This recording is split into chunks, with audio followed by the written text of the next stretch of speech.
सब लोग मुट्ठी बंद करेंगे, हाथ ऊपर करेंगे और दिल से बोलेंगे, भारत माता की, भारत माता की, इनकलाब, इनकलाब, वंदे वंदे।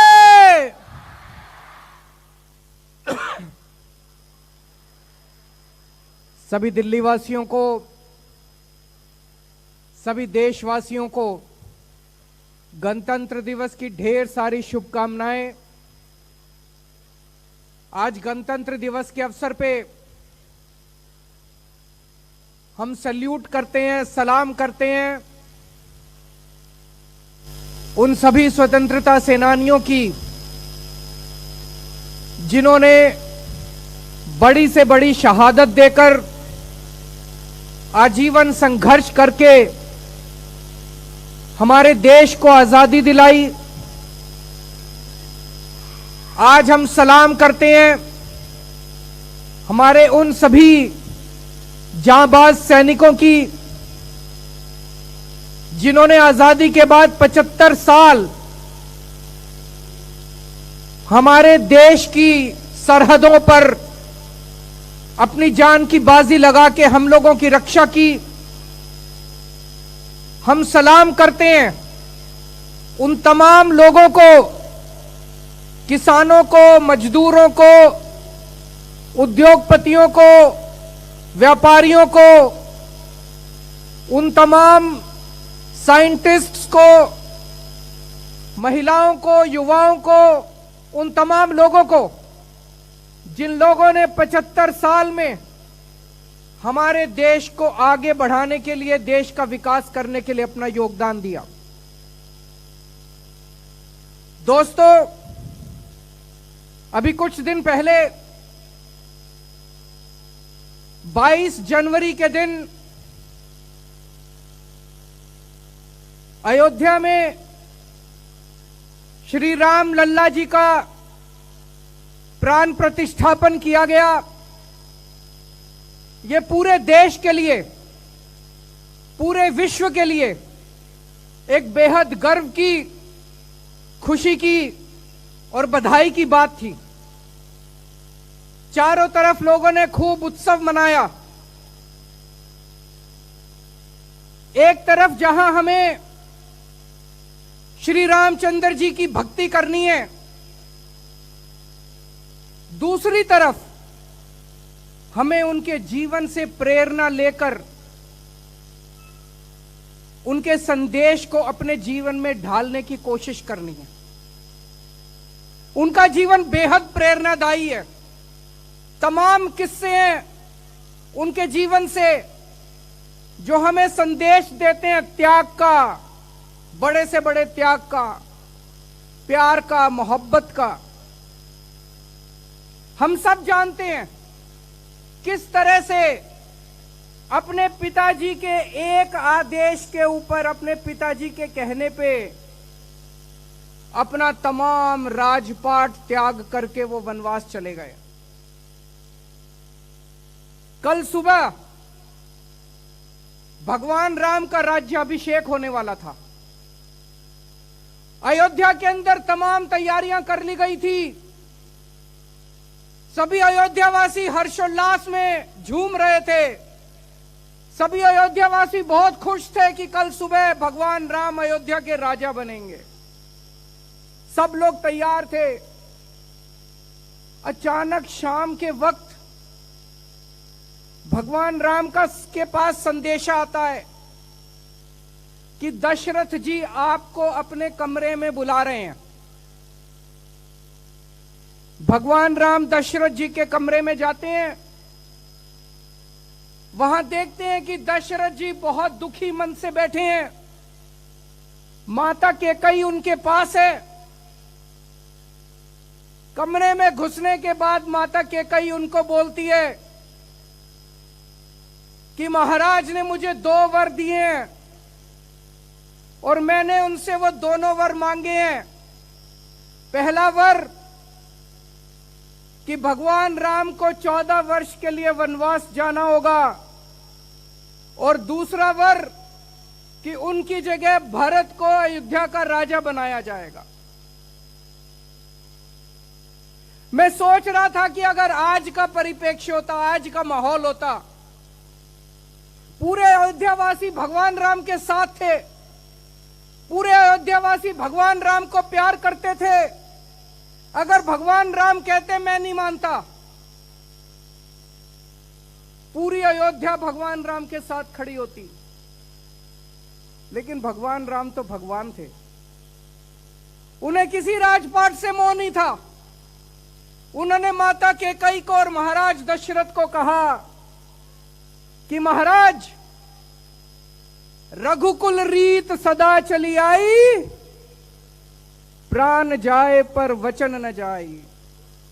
आपके वचन का पालन होगा।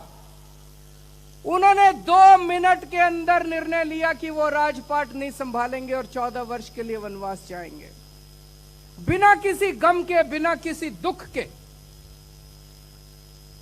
चेहरे पर मुस्कान के साथ भगवान ने उनसे विदा ली और खुशी खुशी 14 वर्ष वनवास के लिए चले गए। इससे हमें सीख मिलती है कि अपने मां बाप की आज्ञा का पालन करना चाहिए। इससे हमें सीख मिलती है कि हमें निर्मोह भाव से, निस्वार्थ भाव से सेवा करनी चाहिए। इससे हमें सीख मिलती है कि हमें किसी तरह का त्याग करने से पीछे नहीं हटना चाहिए। एक तरफ भगवान राम जब वनवास के लिए गए, उस वक्त भरत अपनी नानी के घर गए हुए थे, वो अयोध्या में नहीं थे। जब भरत लौट के आए और उन्हें पता चला कि उनकी माता कैकेयी ने महाराज दशरथ को कह के भगवान राम को 14 वर्ष के लिए वनवास भेज दिया,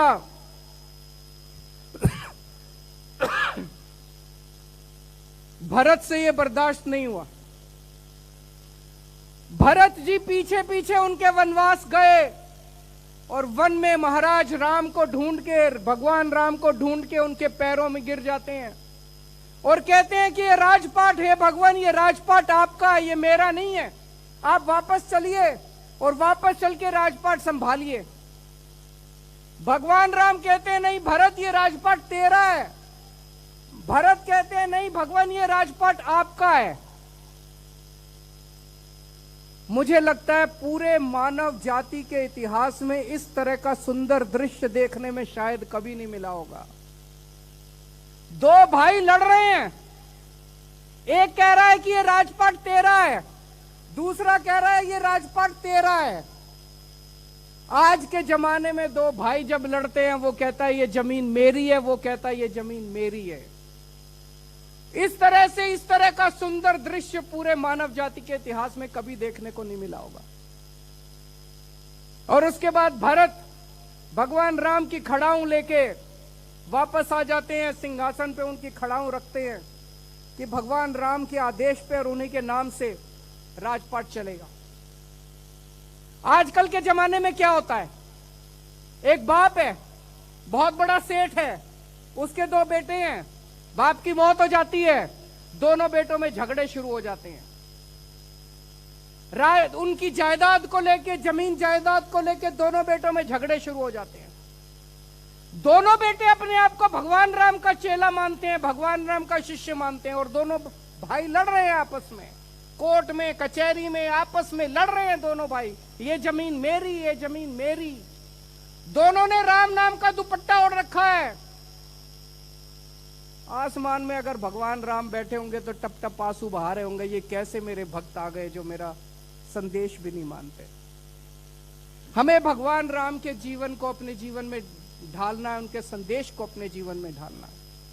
भगवान राम जाति को नहीं मानते थे, वो जाति के आधार पे भेदभाव नहीं करते थे। जब भगवान राम वनवास गए, चारों तरफ बात फैल गई कि भगवान राम वनवास आए हैं। बड़े बड़े राजा, बड़े बड़े लोग उनके दर्शन करना चाहते थे। वन में एक माता शबरी थी, शबरी माता थी। वो ऐसी जाति से आती थी जिसको समाज के अंदर जो छुआछूत से प्रताड़ित थी। माता शबरी छुआछूत से प्रताड़ित थी, वो ऐसी जाति से आती थी, उन दिनों में उसे छोटी जाति कहते थे, छोटी जाति से आती। भगवान राम की परम भक्त थी।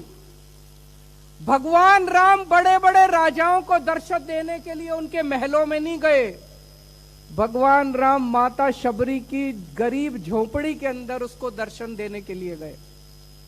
और जब भगवान राम माता शबरी को मिलने के लिए जाते हैं, वो इतनी भोली है, इतनी भोली है, वो चाहती है, वो बेर लेके आती है वन से, और वो चाहती है कि वो केवल मीठे बेर भगवान राम को खिलाए।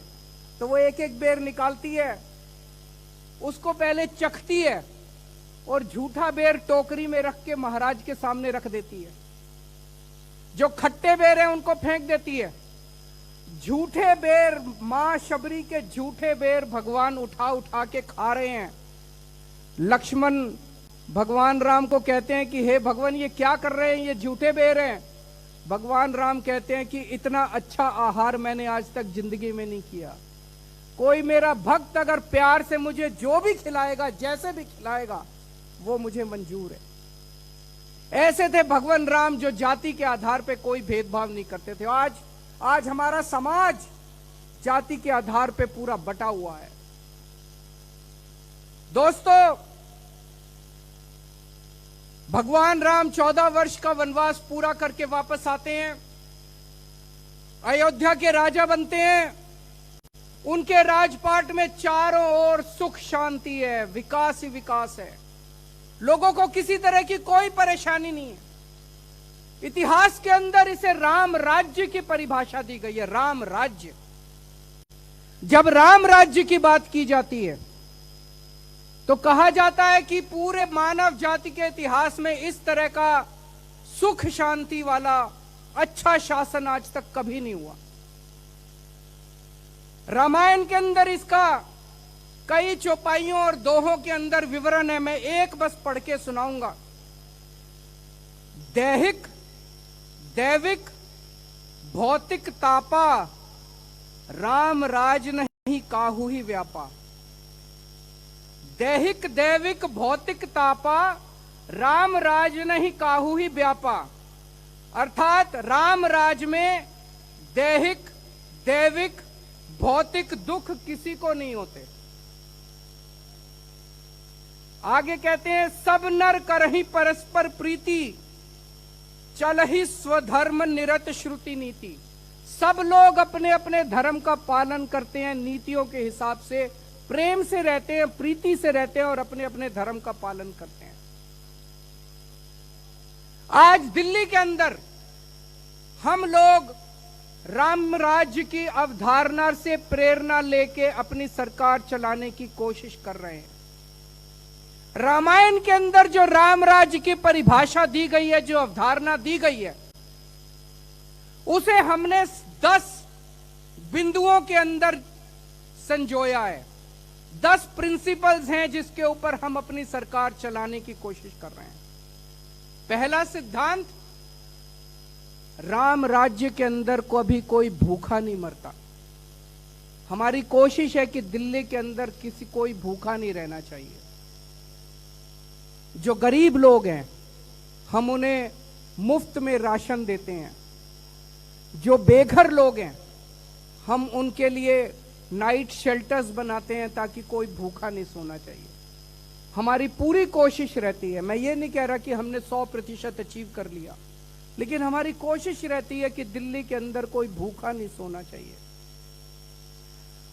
दूसरा सिद्धांत है, सबको समान और अच्छी शिक्षा मिलनी चाहिए। एक जैसी शिक्षा मिलनी चाहिए, अच्छी शिक्षा मिलनी चाहिए। भगवान राम के समय में सब बच्चों को गुरुकुल में शिक्षा मिलती थी। राजा का बेटा भी गुरुकुल में जाता था, रंक का बेटा भी, भिखारी का बेटा भी, मजदूर का बेटा भी, किसान का बेटा भी, व्यापारी का बेटा भी, सब लोग गुरुकुल में जाते थे और एक समान सबको शिक्षा मिलती थी। आज हमारे देश के अंदर ऐसी प्रथा चल पड़ी है पिछले 75 साल के अंदर अमीरों के बच्चे जिसके पास थोड़ा भी पैसा है वो बच्चे प्राइवेट स्कूल में जाते हैं, गरीबों के बच्चे सरकारी स्कूल में जाते हैं। सरकारी स्कूलों में पढ़ाई नहीं होती, गरीब गरीब रह जाता है, अमीर अमीर होता जाता है। गरीबों के बच्चों को कोई भविष्य नहीं मिलता, अमीरों के बच्चे अमीर होते जाते हैं, उनके डॉक्टर बनते हैं, इंजीनियर बनते हैं। पिछले 8 साल के अंदर, 9 साल के अंदर हमने इस प्रथा को बदला दिल्ली के अंदर। अब दिल्ली के गरीबों के बच्चों को भी अच्छी से अच्छी शानदार शिक्षा मिलने लगी है, समान शिक्षा मिलने लगी है। अब प्राइवेट स्कूलों से अपना नाम कटा के अमीर लोग भी अपने बच्चों को सरकारी स्कूलों में भर्ती करा रहे हैं। एक ही डेस्क पे अमीर और गरीब का बच्चा एक साथ बैठ के पढ़ रहे हैं। अब गरीबों के बच्चों को भी अच्छा भविष्य मिलने लगा है, उनके बच्चे भी डॉक्टर, इंजीनियर, वकील बनने लगे हैं। तो राम राज्य से प्रेरणा लेके अब दिल्ली के अंदर हमने सभी बच्चों को समान और अच्छी शिक्षा देना शुरू किया है। तीसरा सिद्धांत, अगर कोई बीमार हो जाए तो सबको समान और अच्छा इलाज मिलना चाहिए। पैसे के अभाव में किसी का इलाज रुकना नहीं चाहिए। पैसे के अभाव में, इलाज के अभाव में किसी की मौत नहीं होनी चाहिए। पहले जैसे पूरे देश के अंदर है, गरीब आदमी सरकारी अस्पताल में जाते हैं, सरकारी अस्पताल में इलाज के नाम पे कुछ नहीं होता। अमीर लोग प्राइवेट बड़े बड़े 5 स्टार अस्पतालों में जाते हैं। गरीबों के पास पैसा नहीं है। आज इलाज इतना मुफ्त हो गया कि प्राइवेट में चले जाओ, सारी जमीन जायदाद बिक जाती है। दिल्ली के अंदर हमने सरकारी अस्पतालों को शानदार बनाया, मोहल्ला क्लिनिक खोले, पॉली क्लिनिक खोले, अब महिलाओं के मोहल्ला क्लिनिक खोल रहे हैं, सारी दवाइयां फ्री की, सारा इलाज मुफ्त किया। आज दिल्ली के अंदर सभी लोगों को, चाहे अमीर हो चाहे गरीब हो, समान और अच्छा इलाज मिलना चालू हुआ है। अभी बहुत कुछ करना बाकी है। मैं जब ये सारी बातें बोल रहा हूं, इसका मतलब ये नहीं कि हमने बिल्कुल आइडियल सब कुछ अच्छा कर दिया, लेकिन उस दिशा के अंदर काफी बड़े काम हुए हैं। चौथा सिद्धांत, 24 घंटे बिजली आनी चाहिए। और अगर कोई गरीब है तो उसको भी बिजली मिलनी चाहिए, उसके पास अगर पैसे नहीं है बिजली देने के। आज बिजली कोई ऐशो आराम की चीज नहीं है। बिजली भी आज नेसेसिटी है। बिना बिजली के गरीब आदमी का भी इलाज नहीं चलता। हमारी सरकार बनने के पहले दिल्ली में 7-7, 8-8 घंटे के पावर कट लगते थे।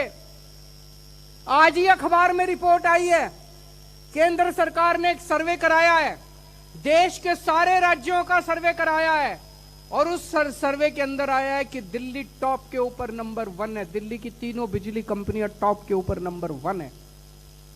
24 घंटे दिल्ली के अंदर अब बिजली आती है। पहले जो 8-8 घंटे के पावर कट लगते थे, अब दिल्ली के अंदर पावर कट नहीं लगते, अब 24 घंटे बिजली आती है और मुफ्त बिजली आती है। लोगों के पास बिजली के बिल तो आते हैं, जीरो बिजली के बिल आते हैं। लगभग 70-73% लोगों को, जो मध्यम वर्ग के लोग हैं, गरीब लोग हैं, उनको फ्री बिजली मिलती है। पांचवा सिद्धांत, सबको पानी मिलना चाहिए, पीने का पानी मिलना चाहिए। हमारी सरकार बनने के पहले दिल्ली के अंदर पानी इतना महंगा था, इतना महंगा था, इतना महंगा था, 10-10 हजार, 15-15 हजार रुपए के पानी के बिल आते थे। कई कई इलाकों के अंदर पानी नहीं था। आज दिल्ली के अंदर कई इलाकों में हमने पानी पहुंचाया है। अभी भी कुछ इलाके बाकी हैं, वहां भी कोशिश जारी है। लेकिन अब दिल्ली के अंदर मध्यम वर्ग और गरीब लोगों को फ्री में पानी मिलना चालू हुआ है। पानी पिलाने का तो धर्म कहा गया है हमारे ग्रंथों में। पानी पिलाने का तो धर्म होता है, पानी पिलाने का तो पुण्य होता है। पानी से मुनाफा नहीं कमाना चाहिए। हमारी सरकार में गरीबों को और मध्यम परिवार के लोगों को फ्री में पानी मिलने लगा है। छठा सिद्धांत, बुजुर्गों का सम्मान करना चाहिए। ऐसा परिवार कभी तरक्की नहीं कर सकता जहां जिस परिवार के अंदर बुजुर्गों का सम्मान नहीं होता। ऐसा समाज कभी तरक्की नहीं कर सकता जिस समाज के अंदर बुजुर्गों का सम्मान नहीं होता।